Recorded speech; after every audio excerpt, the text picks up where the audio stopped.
What's good, y'all? We back with another video, man. And today, I have my official Elimination Chamber review. Now, Elimination Chamber was a very, very shocking show. A night that most people would never, ever forget, you know. And the main reason why, and I'm just going to go ahead and jump straight to it. John Cena turns heel. He turns heel and he joins The Rock. He sells his soul to The Rock, attacking Cody Rhodes. All out mayhem.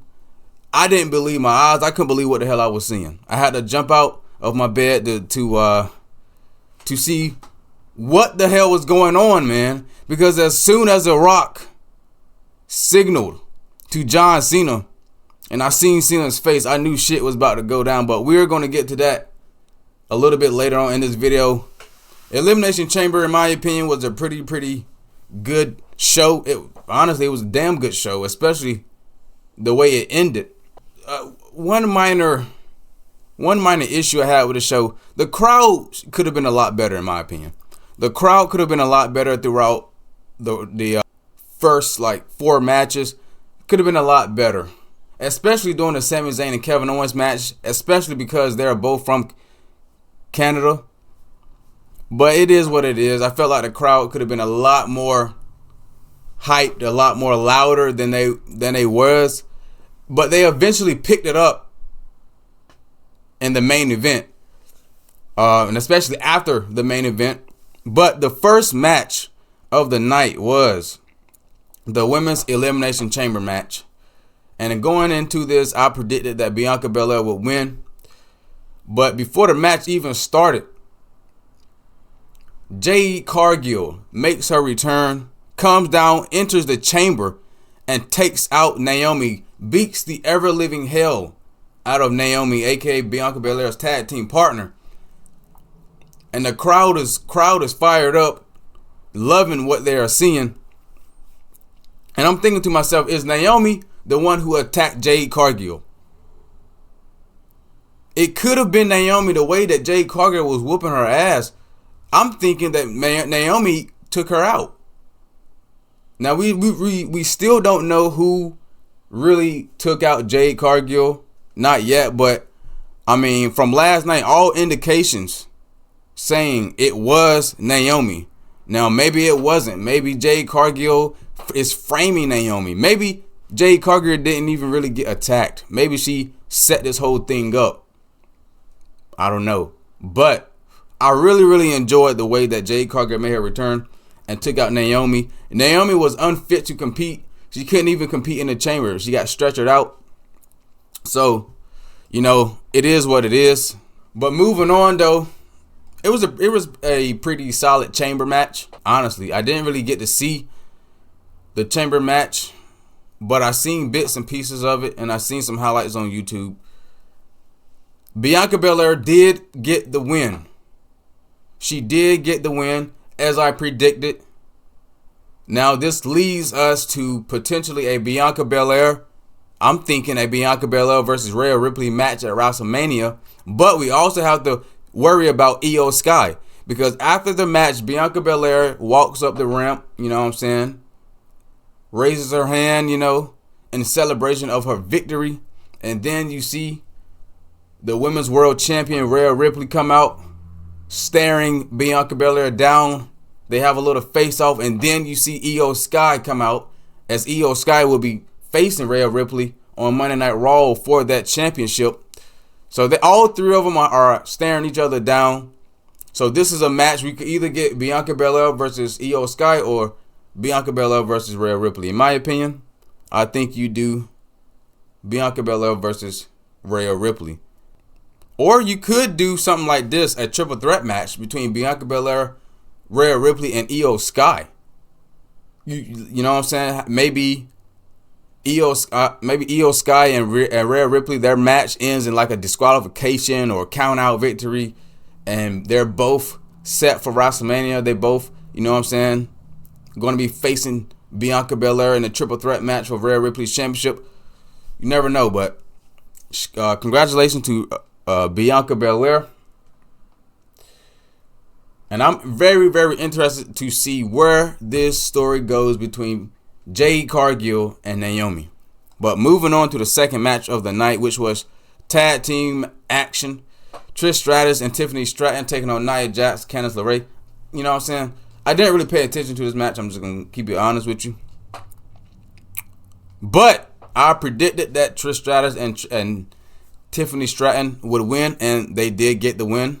Especially Trish Stratus is from Canada, right? She was in her hometown, so shout out Trish Stratus for getting that big win in her hometown. But yeah, I predicted that these two would win. I didn't really see Nia Jax and Candice LeRae picking up this win at all. But yeah, man, that's pretty much all I have to say about that match. Moving on to Kevin Owens versus Sami Zayn. Now, like I said, I feel like the crowd could have been a lot more hotter than it was in this matchup. You know what I'm saying? You got two Canadians going up against each other. It's Kevin Owens and Sami Zayn. You know, two of the best wrestlers from Canada. So I felt like the crowd could have been a lot more invested in this match, but the match was pretty solid as I expected it to be. Like I said, anytime Sami Zayn and Kevin Owens is in the ring together, it's bound to be a great match. But yeah, there was a lot of table spots in this matchup. I believe that Sami Zayn went through two tables stacked on top of each other as Kevin Owens pushed him from the top turnbuckle. We even seen barbed wire chairs in this match. I don't remember the last time we've even seen a barbed wire chair in the WWE. In my opinion, like I don't think we've seen that in a while. It's been a long time since we've seen barbed wire chairs. So I was amped up for that. I predicted that Kevin Owens would win the matchup, and he did. It was a close bout, but in the end, Kevin Owens took out Sami Zayn, hit a bunch of power bombs on the apron, and that was pretty much the end of the match. You know, he almost botched that last power bomb, one of the power bombs, like the power bomb before the last one. He kind of botched it. He didn't really get as much impact on it like he did, so he went for it again, and that one ended the match. So yeah, Sami Zayn takes the loss as I predicted. Kevin Owens win. But after the match, Kevin Owens just can't help himself. He cannot help himself at all. You know what I'm saying? He goes to attack Sami Zayn once again, looking to cripple Sami Zayn for the rest of his entire life. Takes off the pattern from the outside, exposes the concrete. And I'm thinking that maybe Sami Zayn is about to be power bombed on the concrete, power driven on the concrete. Kevin Owens is about to do some serious damage to Sami Zayn. But before we get to that, you hear Randy Orton's theme. Randy Orton makes his big return. As I predicted that Randy Orton might return, and he did just in time. So Randy Orton runs down the ring, takes out Kevin Owens. You know what I'm saying? Hit Kevin Owens with an RKO. And I'm thinking that Orton is about to hit Kevin Owens with the chair, you know. He's about to just give Kevin Owens a beating of his lifetime. But Randy Orton throws the chair down. I'm thinking, what the hell is about to happen? And then he backs up. And I'm thinking to myself, oh, I know what's going to happen now. I know what's happening next. We're about to see the punt kick. We haven't seen Orton use a punt kick in a long time. Orton is about to punt Kevin Owens' fat head off his neck, man. But and I love this. I fucking love the way they did this. Just as Orton is about to punt kick Kevin Owens' head off his neck, all the officials, all the security, all the backstage personnel stop Randy Orton just before he is about to punt kick Kevin Owens. Kevin Owens escapes. I mean, Kevin Owens got so much heat on that, man. So much heat from the crowd on that. That moment right there, that segment alone got me hyped for Kevin Owens and Randy Orton. Because you know Orton's going to get that punt kick off. He's going to punt Kevin Owens' head off. And I'm thinking it's going to be at Mania.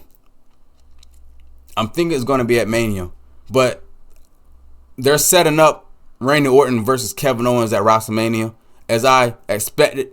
And I'm pretty sure that's going to be a damn good match. But moving on to the main event. Men's Elimination Chamber match. We have Damian Priest, Logan Paul, Seth freaking Rollins, Drew McIntyre, CM Punk, and John Cena, man. Now, this match was pretty damn good. Pretty damn good in my opinion. So, Drew McIntyre gets eliminated first. Surprisingly, I wasn't expecting McIntyre to be eliminated. To be the first one eliminated at that. He gets rolled up by Damian Priest out of nowhere. And then Drew McIntyre pretty much got frustrated, got pissed off at Damian Priest. He wants his revenge, so he takes out Damian Priest, which leads to Logan Paul hitting a frog splash off the top of the pod. And now Logan Paul capitalizes off McIntyre attacking Damian Priest after McIntyre just got eliminated. Logan Paul eliminates Damian Priest. Now, so Drew McIntyre and Damian Priest are the first eliminated in this matchup. And I'm thinking to myself that that's the WrestleMania match for those two, man. I believe it's going to be Drew McIntyre versus Damian Priest at WrestleMania. There's been a lot of rumors with these guys, you know, who will they face at Mania? But I'm thinking to myself, after last night and after the Royal Rumble, because these two been going at it since the Royal Rumble match. And now Damian Priest eliminates Drew McIntyre. Drew McIntyre costs Damian Priest the match. I mean, why not just do Drew McIntyre versus Damian Priest at WrestleMania and get that over with? So yeah, man. So like I said, Paul eliminates Priest. And then shortly after, CM Punk hits a nasty GTS to take out Logan Paul in this match. So now, Drew McIntyre, Damian Priest, and Logan Paul are all eliminated. The three men that are left in this matchup is CM Punk, Seth freaking Rollins, and John Cena. And these three men had a great match. Like the last part of the Elimination Chamber match, in my opinion, was the best, because they were just going at it. There were moments in this match where CM Punk and John Cena were teaming on Rollins, which was fucked up in my opinion, because what did Rollins do to deserve that? And it's not like Rollins got beef with Cena, but he does have beef with CM Punk. And I'm going to get to that later. That shows later on in this matchup. So eventually Punk and Cena get their shit off against each other. They're fighting each other. You know what I'm saying? Turning back the clock. But we moving on to later in this match where Cena and CM Punk both hit their finishers on Rollins, which would lead to Seth Rollins being eliminated. But Seth Rollins isn't done there. He is not done. He is not stopping, because as CM Punk and Cena was going at it, CM Punk is crawling under the ropes. He's crawling. You know what I'm saying? He's trying to get back up to his feet. And then all of a sudden, Seth Rollins just hit a curb stomp on CM Punk on the outside, which would lead to Cena capitalizing on that, locking in the STF on CM Punk, and then Cena gets the win. Cena wins the Elimination Chamber match, as I predicted. I predicted that John Cena would win this matchup because he didn't win the Rumble. So I'm assuming if he doesn't win the Rumble, this man has to win the fucking Elimination Chamber match, which he did. So, a lot of matches were set up in this match. A lot of Mania matches, I believe, were set up. I don't think we're going to get CM Punk and Logan Paul at Mania. Instead, we're going to get CM Punk versus Seth Rollins 2, which I would much rather have that match be more than CM Punk and Logan Paul. I would much rather see CM Punk and Seth Rollins 2 at WrestleMania, because how can you not do that? I mean, the bad blood between these two. When Cena locked in the STF, Rollins was just looking dead straight at CM Punk. You know what I'm saying? Rollins is obsessed with CM Punk, man. So if Rollins wasn't going to win, he damn sure wasn't going to let CM Punk win the match. So I'm assuming that that's the match we're going to get between CM Punk, Seth Rollins at WrestleMania 41. But moving on, John Cena wins the Elimination Chamber match. And then you hear the music of Cody Rhodes. Cody Rhodes comes down after John Cena celebrates. The WWE champion, the face of the company, Cody Rhodes, is walking down the ring, walking down the ramp.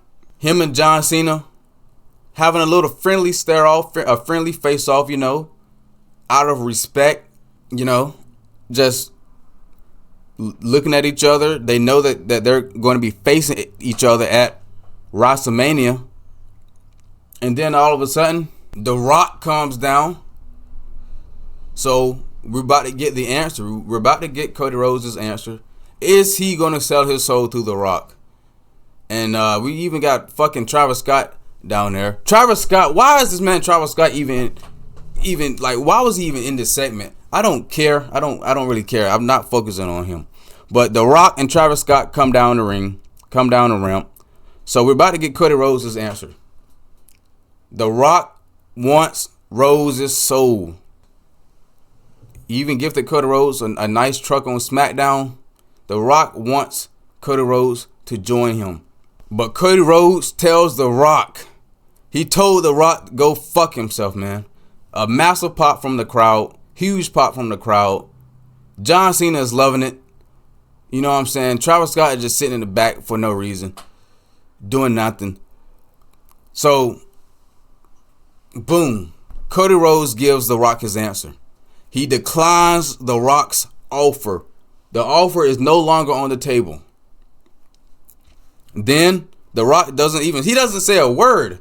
He just stares Cody Rhodes down, and Cena and Rhodes are hugging. You know what I'm saying? Because they're about to face each other at WrestleMania out of respect. You know what I'm saying? All love between Cena and Cody Rhodes. And then all of a sudden, The Rock signals to John Cena, and the expression, the change of facial expression from John Cena was perfect. John Cena put the most evil face on of all time, and all of a sudden I'm thinking to myself, what the fuck is about to happen?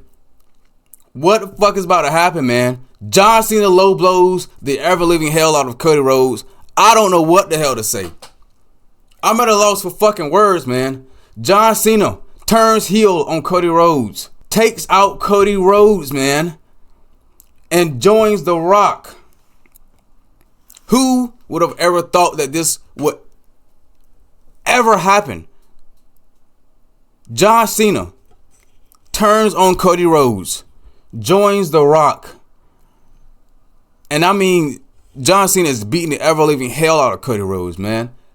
Takes out some brass knuckles. Lays out Cody Rhodes. Hits him with the WWE title. Raises the belt.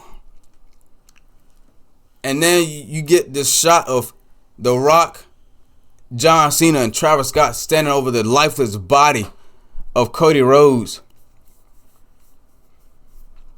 And then The Rock gets a piece of Cody Rhodes. This has to be one of the most shocking heel turns of all time. This has to be the most shocking heel turns of all time, bro. Probably the most shocking heel turn ever in the WWE. Now, why was Travis Scott there? I don't fucking know. Why is he there? He got a shot on Cody Rhodes, man. He slapped Cody Rhodes, but him being there was fucking pointless. But I don't care about him. I'm focused on The Rock and John Cena, man. I'm focused on this new pair, this new whatever this is between The Rock and Cena, man. So I'm assuming that The Rock has John Cena's soul, man. John Cena sold his soul to The Rock instead of Cody Rhodes. I was not expecting that. I predicted that Cody Rhodes could eventually join The Rock, turn heel on Cena at WrestleMania. I was not expecting fucking John Cena. This man been face forever. He hasn't been heel since The doctor of thugonomics days, man. I was not expecting to see fucking John Cena turn heel on Cody Rhodes, man. Wow. That was just so shocking, bro. That's one of the most shocking moments I've ever witnessed. That is crazy as hell. So The Rock, John Cena, they're standing over the lifeless body of Cody Rhodes, man. After they just beat the ever living hell out of him, Rock starts to whip Cody Rhodes with the strap, the weight belt strap, and they just leave Cody Rhodes a bloody mess in the ring, man. John Cena raises the belt, signaling that he will be the next champion. And then they just leave the ring, man. This is how the show ends, man. The Rock and John Cena join forces, leaving Cody Rhodes a bloody mess, and everybody's in shock, man. I mean, I was not expecting that shit. Wow. I mean, hats off to Triple H for pulling that trigger, man. That's something that Vince McMahon never did. He never pulled that trigger on John Cena. He never turned Cena heel, man. And Triple H did it. Triple H fucking did it. Now, this leaves a lot of questions. I've even seen online where John Cena, he was at the press conference, but he didn't give an answer. He dropped the mic. He said he'll be filming a movie in Africa. So we won't be seeing John Cena for a couple of weeks, I guess. But man, this is wild, man. I mean, this is how you get people excited for WrestleMania. This is how you get people excited for WrestleMania right here. Turning one of the biggest faces of all time in the WWE, John Cena, heel. I was not expecting that. And especially because this is his last year. This is his last run. He only got 10 months left. In his career. But I guess he's going to be heel for those 10 months, man. Is John Cena, he's finna be the top heel of the company for the next 10 months, bro. And I'm here for it. I'm out here fucking for that, man. I'm here for it.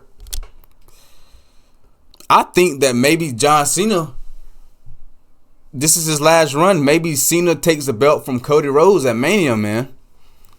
I don't think he's going to be a full-time champion. He's probably going to be a part-time champion. But, hey, after last night, man, shit. That was just, I really have no words, bro. It's just like, it's fucking crazy that Cena, The Rock are now on the same team, man. Wow. This pretty much projects Cody Rhodes to be the best, to be the top face of the company forever, for a long time at least. But I hope the crowd does not turn on Cody. I hope they don't turn on Cody Rhodes, man. Because we've seen this in the past. They've turned on Cena. They've turned on Cena eventually. I hope that this heel turn by John Cena, because a lot of people have been wanting a heel Cena for the longest. I hope that this does not backfire on Cody Rhodes. I hope that the fans still cheer Cody Rhodes, because you know how wrestling fans are. You know how they are. I hope they don't turn on Cody Rhodes, not right now at least, because it's going to fuck everything up. But man. This right here carried the fucking show, man. This segment alone carried the show, in my opinion. Because the crowd wasn't as hyped as I would thought it would be. You know what I'm saying? The crowd was pretty much, it wasn't, you know what I'm saying? It was kind of a dead crowd for some parts of the show. This right here woke everybody up, man. It woke me up, woke the crowd up. Man, I'm excited for Raw. What the hell is going to happen on Raw, on SmackDown? I might have to tune in every fucking week at this point, bro. Heading into WrestleMania. Because this is fucking John Cena turning heel, man. This is shit that you dream about. But it became a reality last night at Elimination Chamber, man. This has to be the greatest heel turn ever. This might be better than Stone Cold shaking hands with the devil, Vince McMahon, at WrestleMania 17, man. I mean, it's just something about John Cena turning heel. Joining forces with The Rock. And The Rock and John Cena have a lot of history together. They don't really like each other, man. They never really liked each other. But now they're on the same fucking team. That's crazy. That is some crazy work. Wow. I'm excited for WrestleMania, man. I'm excited for John Cena versus Cody Rhodes. That right there is a main event to watch, man. Wow. This is old generation versus the new generation. But John Cena is not he's not playing any more games, man. He has joined forces, sold his soul to The Rock. Wow. But hey, man, that's pretty much it for this video, for this Elimination Chamber review. Let me know y'all thoughts in the comments down below, man. How did y'all react to John Cena selling his soul and joining The Rock? Hey, man, a lot of content has to be made at this point, bro. Shit is getting real, man. Shit is getting real in the WWE. Now that John Cena is a heel, I gotta tune in every fucking week, bro. But pretty much end of this video. Make sure y'all like, share, and subscribe if you enjoyed. And until next time, I'm gonna see y'all later, man. Peace.